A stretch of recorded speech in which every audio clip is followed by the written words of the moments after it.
A complaint was filed on Thursday against West Bengal Chief Minister Mamata Banerjee before a court assailing the alleged disparaging remarks she recently made about people from Bihar during campaigning for assembly elections. The petition was filed before the Court of Chief Judicial Magistrate by Sudhir Kumar Ojha, a local advocate who took exception to the TMC Supremo speaking about goons from Bihar and UP being brought in by the BJP, which has emerged as the principal challenger to her party. Ojha, known for frequently coming up with petitions against politicians, movie stars and foreign heads of state, few of which go past the admission stage, has prayed for directions to the police that an FIR should be lodged against Banerjee.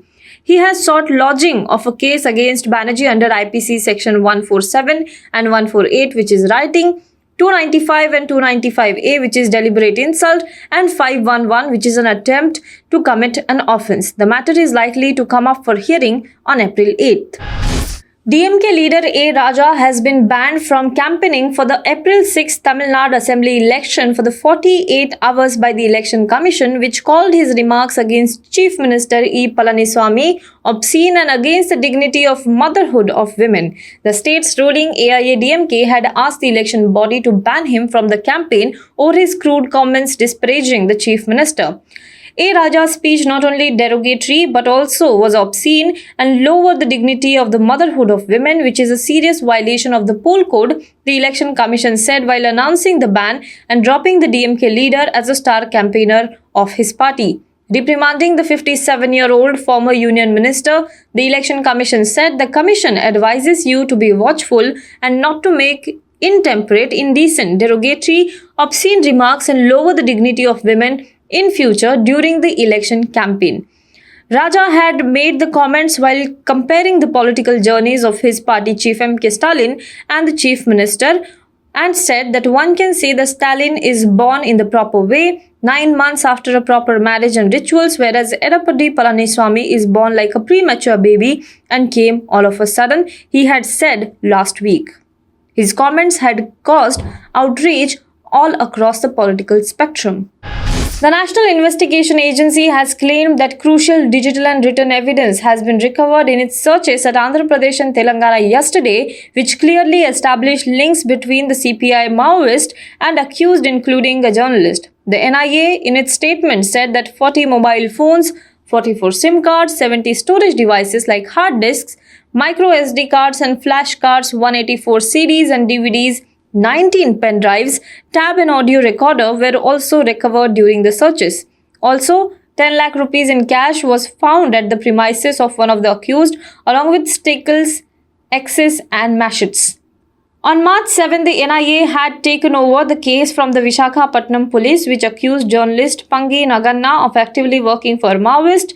He was intercepted by the police during a vehicle check drive and was accused of possessing revolutionary literature of CPI Maoist, press notes, medicines, wire bundles, and explosive substances by the Munchikput Police of Visakhapatnam Rural District.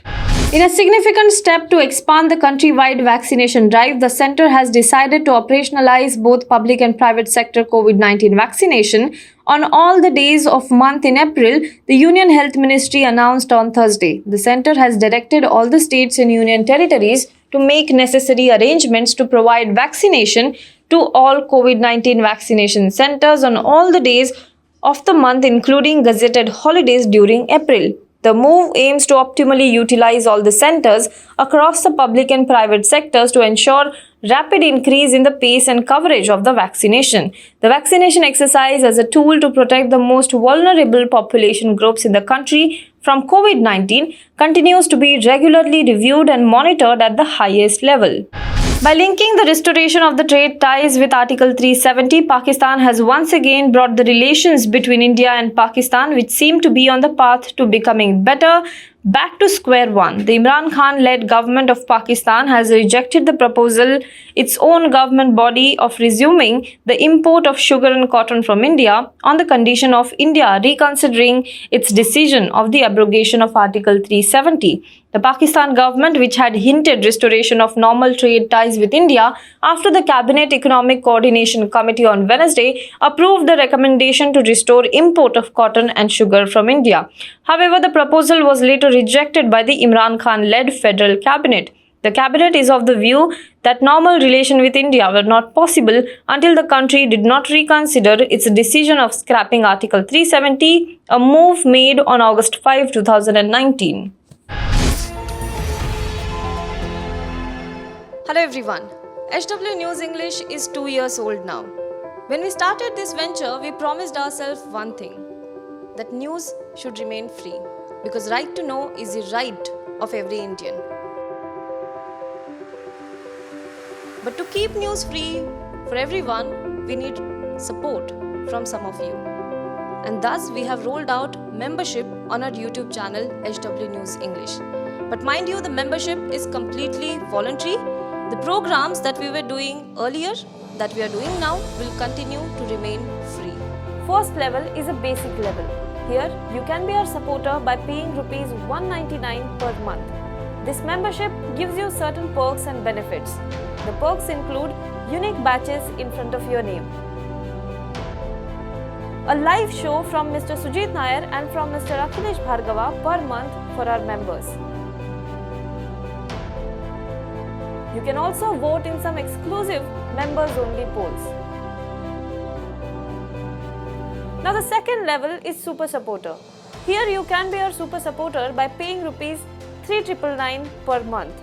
This membership will include every perk that comes with basic level. Additionally, our Super Supporters can be a part of a WhatsApp group where we can have discussions and suggestions on various topics. The second perk includes a gift pack with our merchandise. And the third perk is a Google Meet with Mr. Sujit Nair, where you can join the meet and ask your questions to Mr. Nair face to face. Lastly, if you like, we would give a shout out to our super supporters in our programs. So, hope to see you soon with our badges.